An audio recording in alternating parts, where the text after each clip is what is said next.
New tonight, the manhunt, the capture, and now the move for a suspect in Monroe County murder case. Police in South Carolina arrested Nicholas Hamlett in Columbia after he spent almost a month on the run before a nurse spotted him inside a hospital.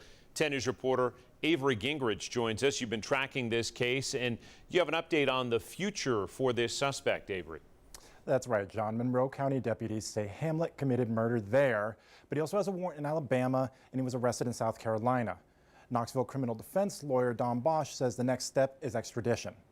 Bosch says that Monroe County will send a fugitive from justice request to Columbia authorities. Once Columbia PD confirms Hamlett's identity, they'll coordinate a transfer back to East Tennessee.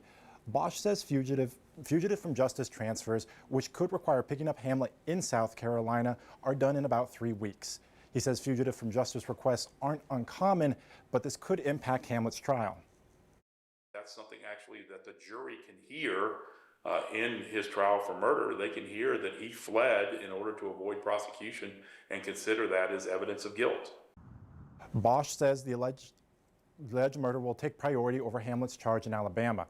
If a jury finds him guilty for the death of Stephen Lloyd Douglas, he will likely never face trial in Alabama.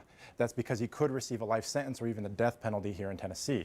U.S. Marshal David Jolly says Hamlett has lived on the run before. He lived under the identity of another man for 6 years. Most of the people that we've encountered in this investigation did not even know him as Nicholas Wayne Hamlett. They knew him as Brandon Andrakey. So that was Local, state, and federal law enforcement have been searching for Hamlett. Jolly says the U.S. District Attorney's Office for East Tennessee might even get involved because the alleged murder happened on federal land. John? All right, Avery Gingrich following that story. We'll keep you posted on what develops.